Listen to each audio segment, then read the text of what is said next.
Hello and welcome to Channel Sport on Sunday. I'm Ken Ochonogo. I wanted to say this is the day the Lord has made, but today is Sunday. But on Tuesday is the day of reckoning. It's the day that we will know if we will go there or not. There is hope. It's not as if the hope is fading, but there is hope. Of course, we went into those games on Friday. Nigeria visiting Lesotho, Zimbabwe taking on South Africa, and the Rwandans hosting the Beninites. Left for me, in my heart of hearts, in my mind of minds, expectations, I had said Nigeria was going to beat Lesotho 2-0, while Benin and South Africa will lose 2-0, 0-2, because everybody was playing away. All the three top teams, when you say even top teams, because Nigeria and Rwanda were on 11 points each. So basically, Rwanda was hosting Benin. I thought that one, actually, because if the Rwandans have won and Zimbabwe defeated South Africa, would have been 14 points, all four teams going into this final decider on Tuesday. But it was not to be. If wishes were horses, they told us.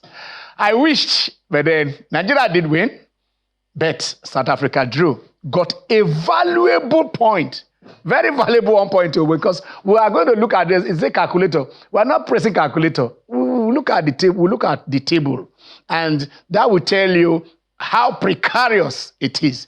But like I said, it is still winnable. We need a 2-0 win over Benin for outright. But even if it is 1-0, then a lot of interplay will come in. 1-0 will now look at, they beat us 2-1. So 1-0 with 4-4 aggregate can see Nigeria through. I tell you this, there is a caveat somewhere, because South Africa will also be playing. Right now, they're on 15 points. A win, just one win, will take them up there. Where are we? So, basically on 14 points, that is where we are. So what will happen? What will really happen if we win and South Africa wins? If South Africa wins, they go straight to 18 points. Benin win, they're on 17, they go straight. They go straight to 20. If Benin win, they go to the World Cup. No matter the outcome of this, Benin beats us, they go to the World Cup. That is the truth. We are playing at you. How? Is it a fortress? We've drawn 3 games at you. We've drawn 3 games. So, I mean, did we beat Lesotho there? Did we beat Zimbabwe there? Did we beat South Africa there? I want us to look at what is going to happen. As at now, 4 teams have qualified from Africa. 20 teams have actually qualified in the 48th World Cup format, because 48 teams are going for the first time. 50% increase from 32, 16 added, and you now have 48 teams that will be going to Canada, Mexico, and USA in 2026. Will we be there? Today, we reach out. We'll open the lines. We'll talk to you guys. We'll feel your pulse. You let us know. You watch the game against Lesotho, your ratings of, the performances of our players, the management, the coaching crew, organizational ability. Unless I forget, the team did have this stopover, and then they almost, the pilot bringing the team back, stopped over in Uganda to refuel, and taking off again. They found out probably that, the windshield had something. He has to turn back. But the boys are safe. I know probably by now they should be in Nigeria. Benin has already landed. That is, you can see that. Benin has already landed. But that is, our flight. And then, thank God nothing happened. We can be talking about non-qualification, but mishaps are not what we want to talk about here. So the boys should be in the right frame of mind, going to win this. Let them do their job. They've not done it before. I mean, they kept it this way. The technical crew and the players kept us where we are. 3 managers, And then here we are, Pesero, Finede George, and here we have with Eric Shell. But it was not the first time, I tell you this. Go back and check. In 2022, Brazil won the World Cup. Did they? Yes. But they prosecuted our qualifiers with 3 managers. So there is nothing, you don't say because, okay, they played, we have 3 the thing is qualify. When you qualify, when you get there, something else. Luis Felipe Scolari was not the man that started the journey, but he ended the journey and ended triumphantly when they beat Germany by 2-0. You remember when Ronaldo, some call him the real Ronaldo, when he came out with that, his haircut, from here to there, there was no hair. And then the coach said, when I saw him come out with that hair, I knew he was going to do something wonderful. He did with a brace in the finals. Can we tell the same story for the Super Eagles of Nigeria? Good morning, my neighbors. Welcome to America. That was what we did in 1994. We made our debut. The first time Nigeria went to the World Cup was 1994. Right now, are we going back there again? Or is it going to be a mission impossible? 3 nations hosting. 48 teams. Jordan, Uzbekistan. Some countries he never heard of play football. But they are there. The party will Nigeria be missing this time around. But let's start by looking at this. We'll start and let us look at how we stand in Group C. Let us see if we have that table of how we stand. Benin at top with Janet Rowe. Remember, Janet Rowe was the manager we sacked. But he was the longest service. Some people say, look, if it is poetic justice, if Janet Rowe takes Benin to the World Cup and Nigeria didn't qualify, we sacked him, and then he comes in. They say, heaven has no fury. Dan, you can complete that. It's not my thing to complete that. No, this is the group. This is the group 10. Let's have the other one first. We'll come to this. Let's have the other. Let us have yes. Now this is the group. This is where we are. You can see that Benin are on 17 points. South Africa on 15 points. Nigeria on 14 points. Those are the teams that can qualify. Rwanda cannot qualify because they lost to Benin at home. And that is, so what you are seeing here is the current standing. Now, the top 3 teams, Benin, South Africa, and Nigeria, Benin will be visiting Nigeria. So between Benin and Nigeria, under normal circumstances, if 2 teams were qualifying, one of them would have qualified. One would have qualified. Because a draw, unless South Africa loses, which is most unlikely, against Rwanda, unless they lose, you expect if Nigeria draws, we go on 15 points, Benin draw, they go on 18 points. Benin can draw and still qualify for this World Cup because they're on 17 points and they're on +5.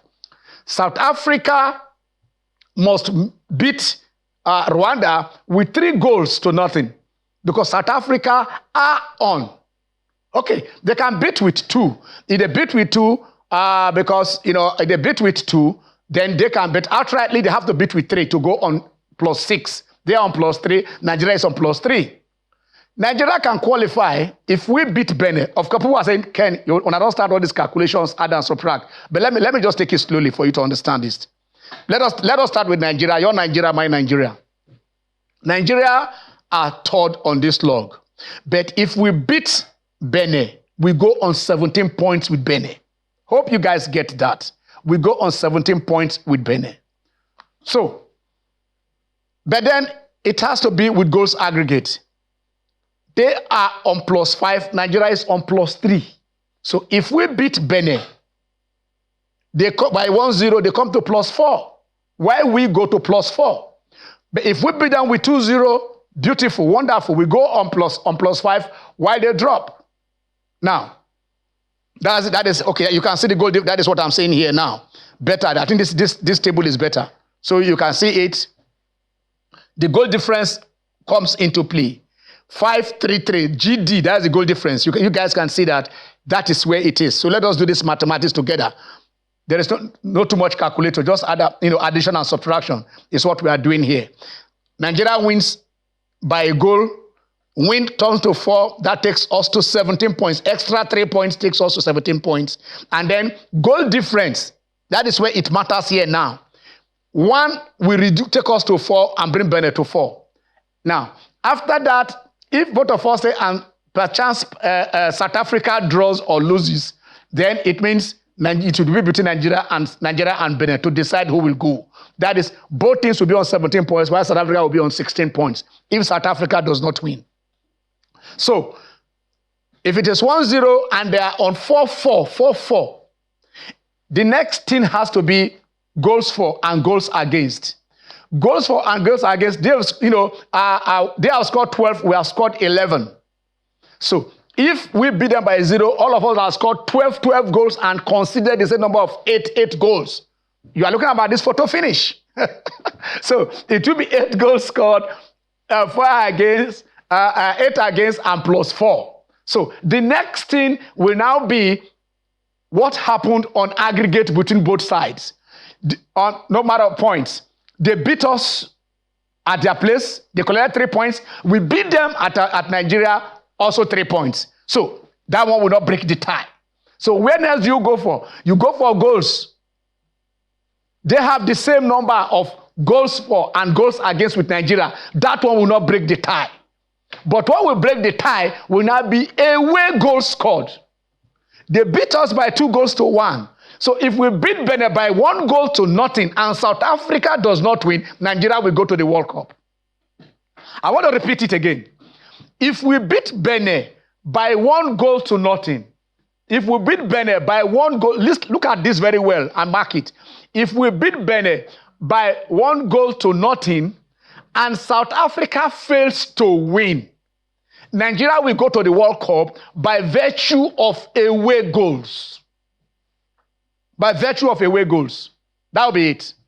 So, as you are looking at this table, let's just go and get that win first and foremost. If we get this win, then basically, I tell you, whatever happens in South Africa, any sort of 1 goal, if it is 2-1, then that one, if it is 2-1, it will go to a yellow card, it will go to a lot of things. You understand? But as it is now, it won't get to that. As it is, it won't get to that. Because all we need to go to the World Cup as it stands is Nigeria beat Benin by a lone goal and South Africa fails to win. If we do that, then we will be going to the World Cup. The 2-0 is not even necessary if South Africa does not win. So basically, that is what it is. Then South Africa can go to the World Cup if they win and Benin fails to pick a draw. If they win and Benin fails to pick a draw, South Africa goes to the World Cup because they'll be on 18 points.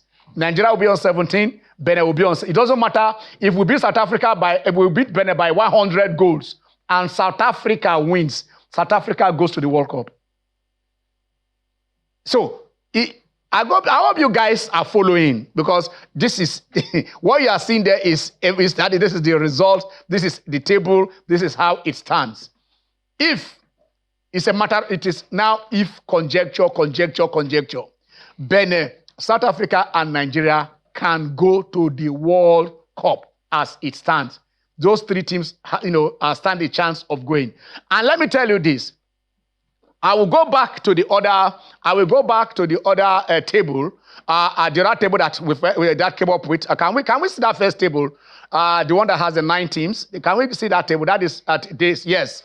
Now, this table is what knocks out any team for Nigeria from coming, a second team. Because as at now, Benin, if South Africa wins, the maximum South Africa will get is 18 points. Win or lose, if they win or lose, they cannot go beyond. They are on 15. They cannot go beyond 18 points.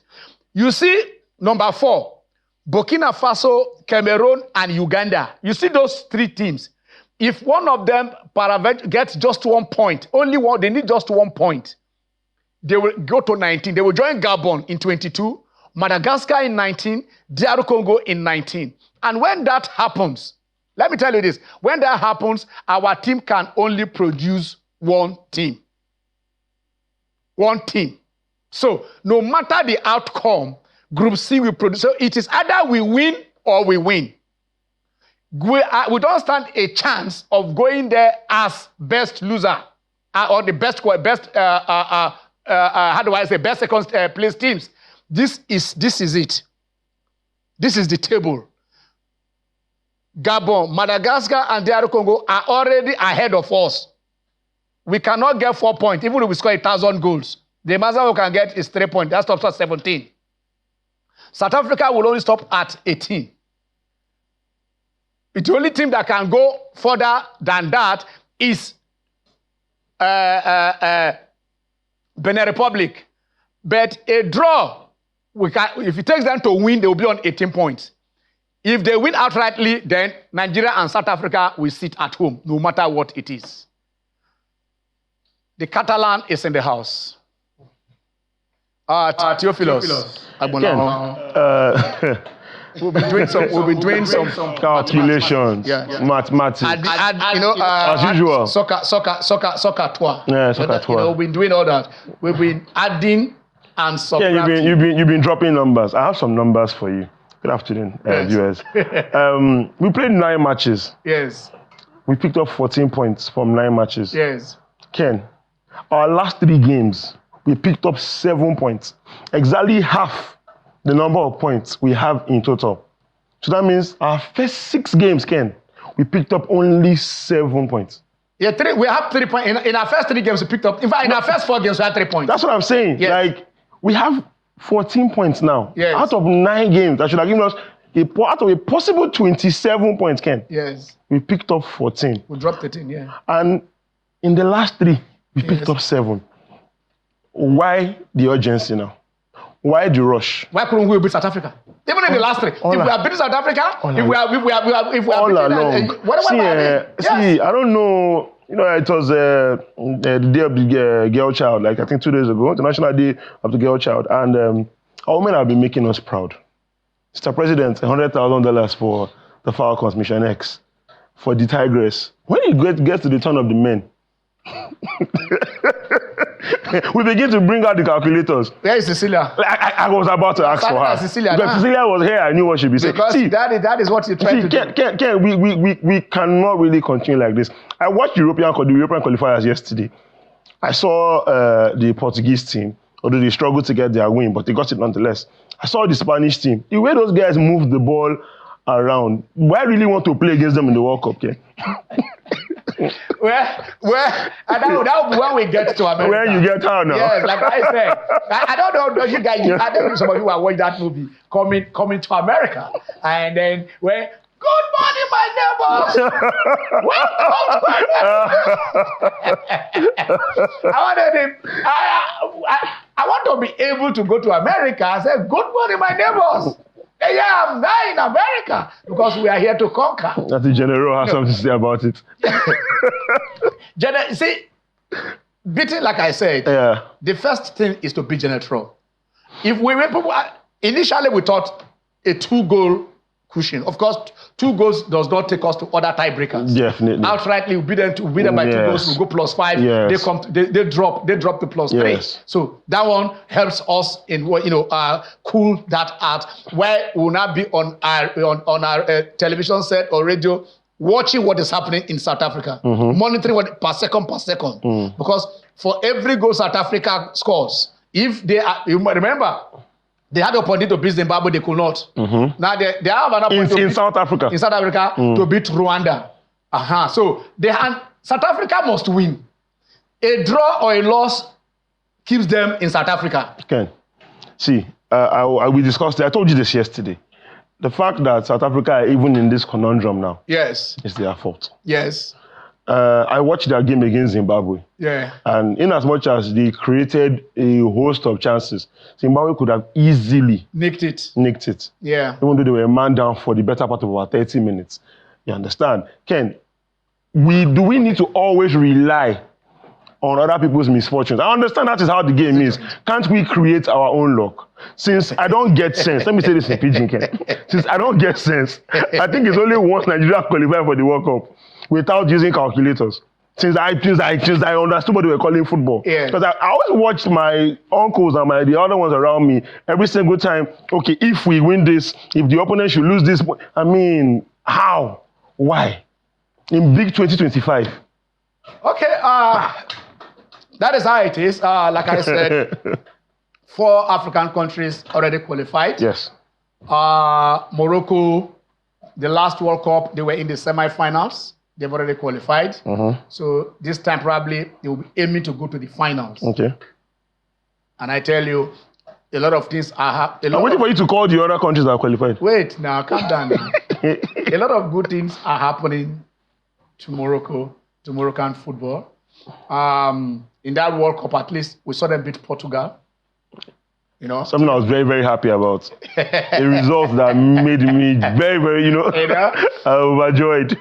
We just checked out the under-20 team that just, we are back anyway. The boys are back home. Can I say welcome? The boys are back home. We saw Morocco there, beating Spain, beating Brazil. So their youth team, their female team in France, as we speak, 7 African countries play their home game in Morocco. 7. Just like Zimbabweans and Lesothians go to South Africa. South Africa will just play them home. And please note, in their bid for qualification, Ken, they didn't drop a point. Is it? They did not drop a point. Morocco, they won 7/7. They did not drop a single point. 21 points. We are in 14. They play 7 games. We played 9, we are in 14. They play 7, they are in 21 points. So they qualified, Morocco qualified. Tunisia, 2. Egypt, 3. Algeria. What do those 4 teams have in common? They are in the north. They are in the north. I don't know, we still have to see if we can have somebody join us. I do hope he can. Because, he's somewhere in an occasion, you have to extricate himself and see how, he can get in a quiet place to join us, as we look at this. Also, I know there is something in circulation, All right, I think, I don't know, we're trying to see if we can get Mitch. If we can get him, I'm just trying to let you out of the back. Let's see if we can get him. It will be nice for him to have his contribution. So 20 teams already qualified, 4 out of Africa. Ghana plays Comoros today. Yes. Ghana plays Comoros today, and I wish we are in their shoes. Our once noisy neighbors that now call us the noisy neighbors. Yes. I wish we are in their shoes, because Ghana must lose by more than 8 goals in order not to go to the World Cup. So they can still lose by 1, 2, 3, 4, 5 goals, 6 goals at home, and still qualify for the World Cup. What kind of luxury is that? So at least a West African team is sure of going there. Cameroon is fighting hard, but Kevade is doing that. They probably would have given you all the groups so that you see what they are. But a lot of teams are at the verge. 9 teams are going from Africa anyway. There's 1 qualifier. A team we have to play through the qualifiers. And let me just take this time to just explain briefly. We have 54 teams in Africa. Those 52 teams were grouped into 9 groups. Yeah. 9 times 6. I know some of us know like mathematics for school. But 9 times 6 is 54. So in fact, the entire continent we just fitted into it. Now, in the Moroccan group, Eritrea withdrew. Yeah. And then the reason they gave the reason for withdrawing. They said they cannot guarantee their players that once they go out to go and play, they will not go and seek asylum. They will not, not come back. They will not jack back. So they said, look, for this, so stay at home. We are not playing any. I don't know whether that is the reason they gave. So because of that, they are, they didn't play any of the qualifiers. They were the same team game in the same group with Morocco. But I know there's been some speculation of because of Eritrea, they are going to remove points, deduct points from the team. Deduction points, according to FIFA, can only happen if any of the group, listen, if by chance, either by withdrawal or anything, any of the group is reduced to less than 5 teams. Listen, that's the caveat. Less than 5 teams. In the Moroccan group, there are 6. Eritrea withdrew, they still have 5. Not less than 5. So, see, that will give you that group 9. That group 9, that's standing. That's standing. Until FIFA speaks, that is the standing. So there is no ring, but I wish we could have some lawyers in the house and ask them to do this interpretation for us. Because that is what FIFA says in their memo of March 14th, 2025. They are saying, listen, if any group perchance, this is what we are saying here, so all those -2, -4, -5 is not happening from our own understanding from FIFA memo. It's not happening. FIFA says, withdraw, I have less than 5.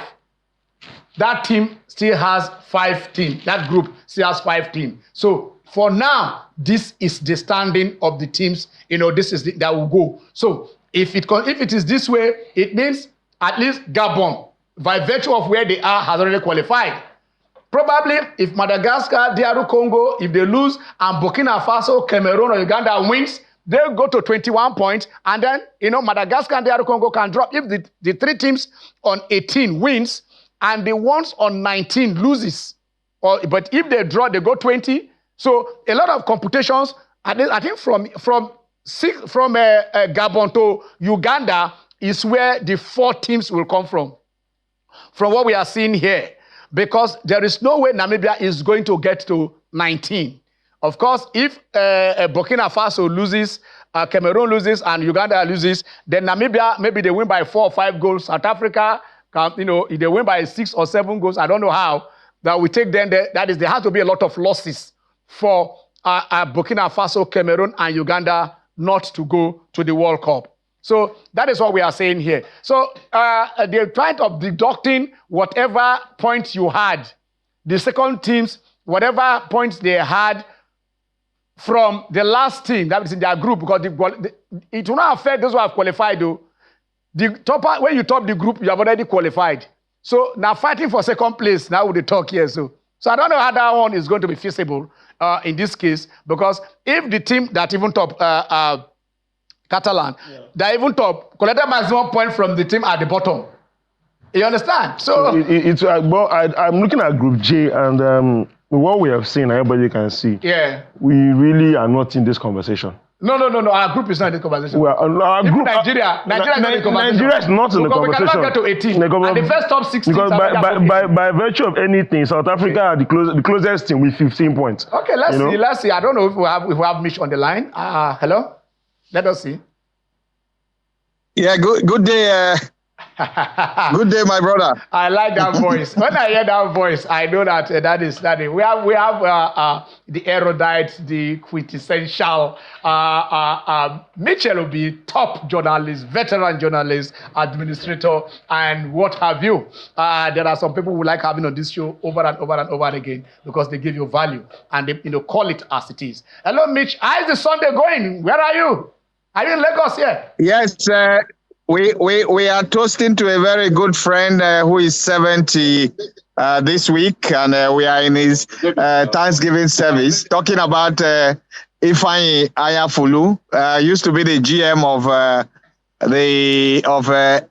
Dark Communication, AIT precisely, and so he has hit the 7th floor, and he's glittering there at the 7th floor, and we just want to join him in toasting. So that is what it is. Ifeanyi Ayafulu, happy birthday and happy times getting to the 7th floor. I've listened to you and I've followed how you'll be struggling to do arithmetic without LCM. You forgot the LCM. The LCM is that Nigeria is not just in the calculation for the playoff, and of course, for the game itself, our prayer warriors need to pray so hard that Rwanda should do us a favor. Yeah. But I ask myself, if Rwanda is going to do us a favor, can't we as well do a favor to our neighbors? Isn't it said that we should love our neighbors as ourselves? As ourselves, not more than ourselves, Mish. That's not more than ourselves. So if we find out that we can't get to make progress, if by first half in the game on Tuesday, South Africans have gone clear with goals, what do we do? Do we surrender to the forces of the day? Or we just play and win for integrity and dignity's sake? Or we look at ourselves and say, oh, at least Genaro was the longest serving foreign coach ever in Nigeria.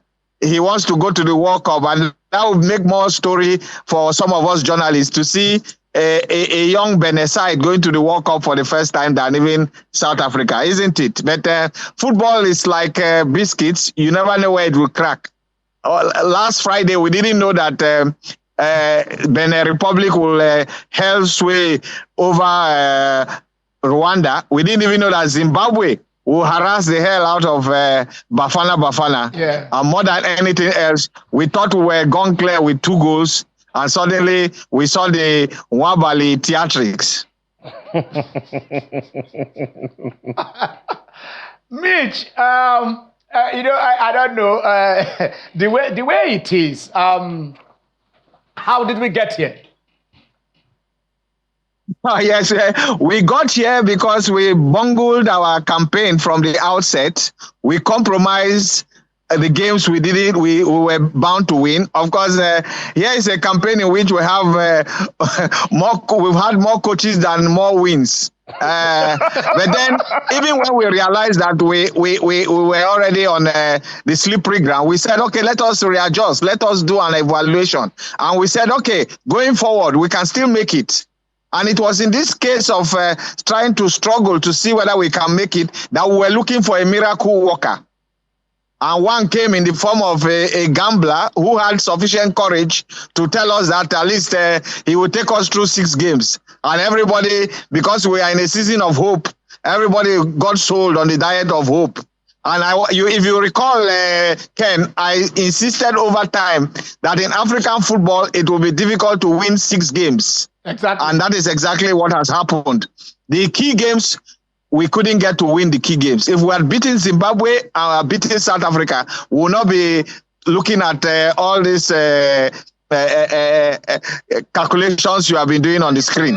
we will have been home and dry like Ghana. And we will have been saying to our Jollof neighbors that we are going to the AFCON, and from AFCON we'll be negotiating United States or Mexico or Canada. But now we are just looking at them celebrating today. Today will be a party time in Ghana, just like the Cameroonians too will be asking themselves, what did they do? Perhaps they'll be licking their wounds like Nigerians, even though today is a very critical day in Cameroon, the election day, to see whether they can get to shake off a 93-year-old man who wants to still be president for another 5 years. That's a different topic entirely. But Cameroon too are in the same shoes, because in their group you have Cabo Verde, a team country that is not even as big as the Ikeja local government. And of course, it's not the story that started today. Population is 200,000. 200,000, less than one of the smallest local governments in Nigeria. So it's not the story that started today. When we won the Nations Cup in South Africa, the story of that Nations Cup was also the story of Cabo Verde, where they had a coach who was a part-time worker, and is it the aviation or teaching, and you had players who had to leave their workplace to go for training. But this is Cabo Verde today, thinking of the World Cup. And we are here battling to, even when we win 10-0 on Tuesday, it may not make any difference if South Africa wins. Exactly. So our prayer should be more on what happens in Polokwane, Polokwane, where we are told South Africa will be playing Rwanda. And let's see what that how that goes. If you have a mobile TV set, if you are in Uyo, you should carry a mobile TV set.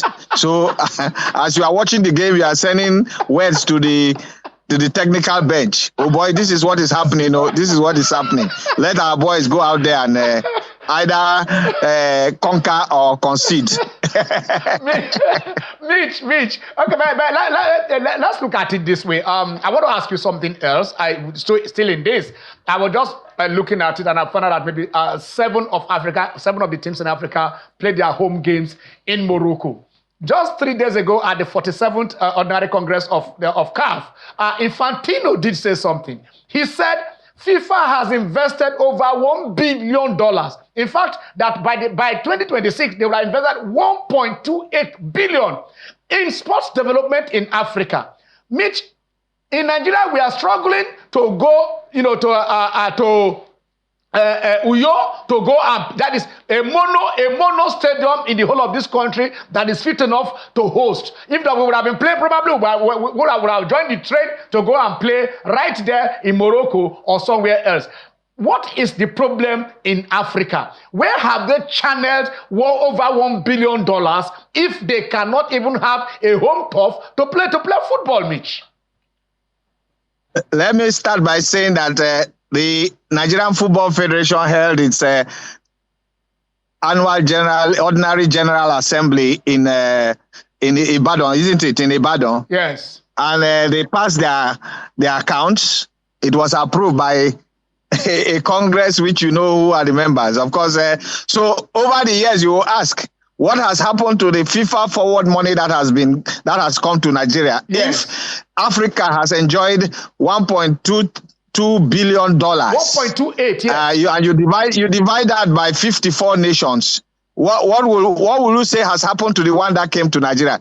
Perhaps sometimes we'll do a forensic analysis of money that has come through FIFA. I don't want to talk of money that have come through our partners and sponsors over the years. But you see, the money we will have gotten by qualifying for the World Cup will have overshadowed even what we were expecting. But what have we done, sincerely, as you said, with the money that has come so far? We know that we've built some, in Kebbi, I recall that there's a project that was put, the FIFA project. There is the one in Ogborodo. That one was, is it the off the shore of Warrior Way? That one is an abandoned project. And if you abandon a FIFA project, how do you go back to FIFA to say you want to do another project? You have to accountability. That's what they call a scandal. Subvention minus accountability equals scandal. If they give you money for a project and you cannot deliver that project, how do you go back to ask for more money for a project? We've seen what some other countries have done using the FIFA forward. The FIFA forward money has made the game so even in Africa now that small countries can challenge us. Comoros, Cabo Verde, because of the money. In those days, they couldn't have money to travel. But now they have money not only to travel, but to really get their team in full gear and to even upgrade their facility. Look at Niamey, Niger. Yes. Have you been there to see the kind of FIFA training camps they have? It was what inspired Ibrahim Gusso to say, how can a whole Nigeria not have a training site or camp or what for the national team? And that the money they spend on accommodation and alone is almost 3/4 of what they get. So you can see exactly that the vision for our game is not even clear, is not even honest. And how many people do follow what you call a plan in Nigeria? We just follow competition. Oh, let's win and go here and come back. Let's win. The other day, there was the story of the FIFA. Is it technical development scheme for under 15, under 16? Okay. That program has been on for 2 years, and products from that program where FIFA and NFA are collaborating and money being pumped in, we have not seen one player from that program. The TDS. The coach said one player from that program taking in the Golden Eagles. Yes, Africa, the second best team in the world in terms of results. And in terms of outings, and yet we say we are keeping young ones under 15, under 16. And what was the whole goal of that program?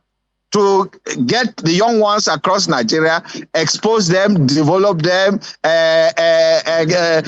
put them in good light to make national teams, and of course add to the football ecosystem. But what we have, even these players, where do we see them in the clubs? How are they integrated when they are trained? And we have a good young man there taking care of them, Nasiru Jibril. In his playing days, he was a fantastic player, and he was lamenting the other day that how can the Golden Eaglet coach tell him that he cannot find one player from a scheme that has been running for 2 years. Mitch, in the next 60 seconds, what hope do you have for that? Just give us something that will make us, look at the bright side. Now God has been with us. God is a Nigerian when it comes to football. And this same God we serve, I don't know whether he has his eyes elsewhere, but somehow there's been some kind of signs that have been happening that we may just, at the end of the day, it will borrow the hope diet from my big brother, Shego Degbami. You never can be sure. Africa cannot have 2 of its best players in a team, and that team will not be in the World Cup. Perhaps all of us will go to the supplication ground and ask, is this how we will qualify for the World Cup, going through these difficulties? We didn't expect to even see South Africa being penalized for 3 points after they are taking off completely. They were already gone. Yeah. We didn't even calculate that when it comes to the playoff, Eritrea will withdraw and all last teams of every group will not be counted, and then that will give us an edge. But then we just have 17 points. And some people are telling me that, Eric Shell has done so well. Out of 15 points, he has 11. I said, is that the agreement? Agreement is agreement. What was the mission? Why did he come? What has he done that others have not done? Right. Has he even improved on the game in terms of even the tactics? Let's look at even the tactics of the team. Where our defense, and we are not so sure of our defense, our goalkeeper, the number 1 position, the critical safeguard role. Now we are going to a game. We are not confident. If confidence should start, is it not from the goalkeeper? Up front, we have some of the best strikers in the world, and yet we have not scored more than 2 goals.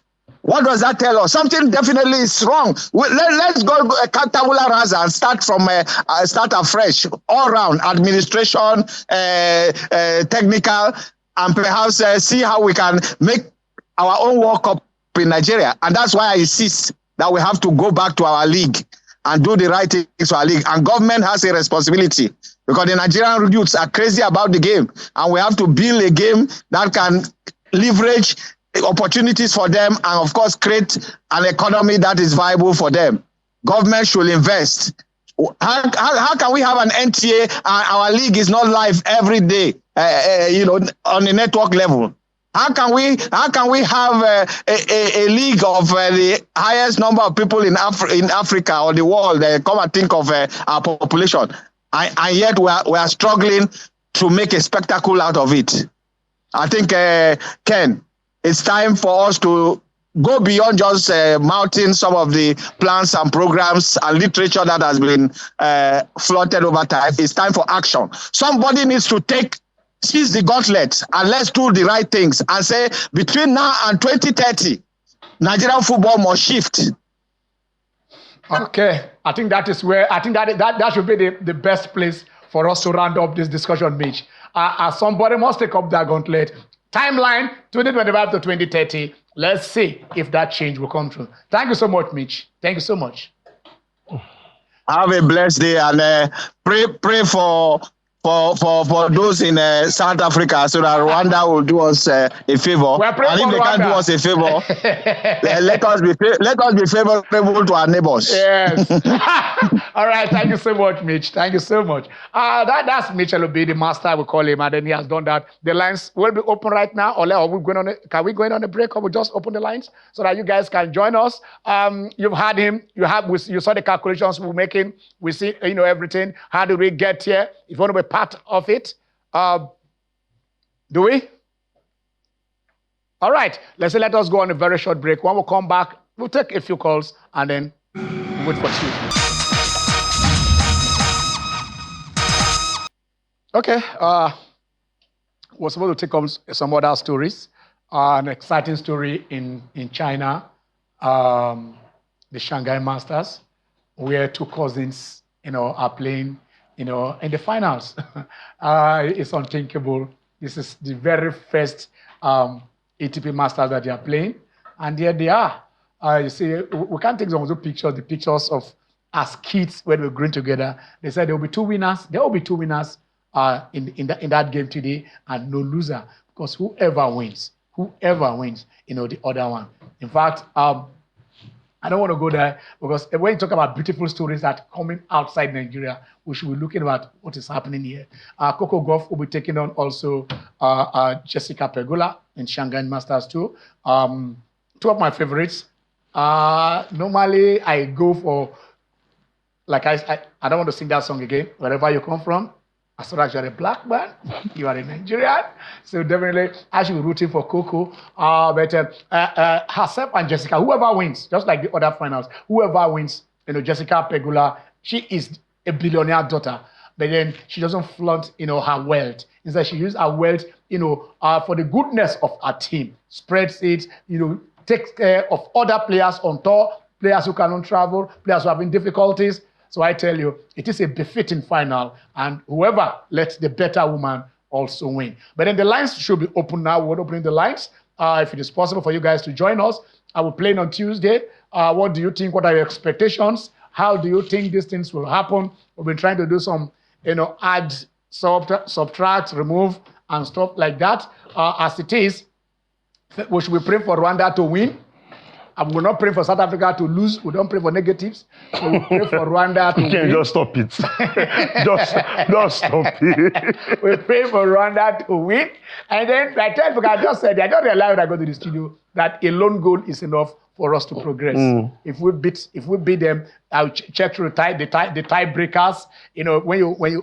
I wish we can have the tiebreakers on, right there on the screen. If we can have it. Nigeria needed to play their 9th match to hit double digits for goals. Yes. Other teams have started scoring 22 goals, 19 goals, 18 goals before their 9th game. Jordan Ayew has 7 goals and 7 assists. We needed to play our 9th game. So he was to hit 11 goals. Wait, Jordan Ayew was involved in 14 goals. One person, the Ghanaian captain, Jordan Ayew. And that is why Osei Kufo went and said on his show and said, oh my God, I watched him saying this. Say it. I want to hear you say it. No. What did he say, Ken? He said, I hope and believe South Africa will qualify so that our noisy neighbors, our noisy neighbors can stay at home. That's the two of us. We are the noisy neighbors. Nigeria don't talk noisy neighbors. All right, Mike, how are you? Mike, how are you doing? Good afternoon, Mr. Ken. Good afternoon. That's Mazio Okorafor from Aruchupu. Mazio Okorafor. What they call you put Mike now? Mazio Okorafor. Our regular. Mike, Mazio, how you doing? Okay, we give God the glory. Okay, Ken, and police. I want to find out. Is it possible for us to have at least to score better? Why? Why do you want to have? Because we have played that something hours to go. Why am I saying? Because I was told that if Nigeria can score to 4 or 3, that we saw the better chance. And if South Africa is to lose, that is not the better chance. Now, Mr. Ken, yes. Let us look at this thing mathematically, digitally, and calculating with data. Now, this one we are rushing for just having praying, fasting and praying, fasting and prayer and fasting. Is it not something that Nigeria could have achieved before listening to this very time? As we can't do now, we don't reach time. We don't reach time for pray. This is not time to pray. Mazi, please go and pray. Please. This is the time to pray. This is what I have to go. Pray. Let Rwanda win and Nigeria win and we're in the World Cup. Rwanda win and Nigeria, even Rwanda draw and we're in the World Cup, we'll be independent. We're in the World Cup. It's as simple as that. And I mean it. Honestly speaking, if Nigeria didn't go to World Cup, Mr. Ken, hey. If the head is Nigeria, that's Zobu for the officials. But all I'm saying is that after this match, after this World Cup, they should dissolve NFF and let the former Nigerian player. You cannot dissolve NFF. There are rules. You cannot dissolve them. Don't go there. Don't start that. When their tenure finish, you want to contest. You go and contest. Dissolve which NFF. You want? We don't pass that stage. Okay. Let's say that when their tenure expires, if you are not a they can resign, but you cannot force them to go. You cannot dissolve it. You don't get that right. You don't get that power. FIFA, they wait. Infantino, they wait. Infantino will not be smiling. His head is shining as mine. But when you want to take the decision, they will not tell you, guys. Well, we pray that a new game starts. That's a Tuesday. Good afternoon, Mazo Krafo. All right, Mazo Krafo. Like I just, Catalan. South Africa fails to win. Nigeria wins. We're in the World Cup. It's as easy as that. Yes, it's as easy as that. And see, well, I've been pessimistic all through. I'm still pessimistic, but then Mitchell said a couple of things. He said a couple of things that have happened that we didn't even foresee. We didn't plan. As far as I'm concerned, the head should rule in South Africa if they don't go to the World Cup. I've been monitoring South African news outlets and that thing. Because they call the guy's name, the person who is in charge, the person who... For you to, and you're saying yesterday that, please, for those in the NFF, Ademola Lookman has a yellow card. Ademola has the second yellow card. Ademola Lookman has the second yellow card. We shouldn't feel it because this is Nigeria. Anything can happen. There was a time that the MPFL, if you have 5 yellow cards, you miss a guy. The Eyimba player has 5 yellow cards. And then the MPFL board said, the team, I think they were the player, this is a wiki or whatever, that the team did not inform Eyimba that there was a pre-match meeting. Why didn't they tell Eyimba that their player... I will come and tell you. Where did they wait? See, we watch European football, and we see a lot of these things. We see a team playing an opposing team, and right off from kickoff, you can tell the tactics that both teams are employing. For instance, Barcelona was taking on PSG. The PSG side already knew that the weak link in that Barca team was the left back. And they kept bombing through that flank. It happened against Inter Milan over 2 legs last season. That flank, they had somebody in the technical team had identified the weak link of the other team. Every single time the Super Eagles have taken on, every single time the Super Eagles have taken on a team in this qualifying series, it's almost as if they're just going in blind. Let's just go there and play football. Because you might come out and say otherwise, no go. Simon, how are you? This is not Simon Peter, this is Simon Ikechukwu. How are you, Ike? Hello. Omozi Simon. Hello? Okay, we lost. Simon, please do call back. We lost. See, Catalan is saying, when you watch football now, you will see them on the bench with their laptop. They are calculating. They are computing. They are looking. Everything. There's a reason why every time Arsenal scores from a set piece, the camera will pan to their set piece coach immediately because he had identified something that works for the team and they're using it to their advantage. All right. As we look up to Tuesday, the owner of Crystal Palace said something 10 years ago. He said, everything we are doing now, it might not yield much now, but I can assure you, in the next 10 to 15 years, we will start winning trophies. Ken, that was 10 years ago. And 10 years after, Crystal Palace won their first ever trophy in their history, the FA Cup, beating Liverpool and Manchester City in that final. I'm hoping that over time, we'll not only return to our glory days, but we'll remain at the top and qualify for World Cups without using the calculator, Ken. Qualify for the World Cup, he says. Belafemi, they said, do you reaching for the sky or reaching for the moon?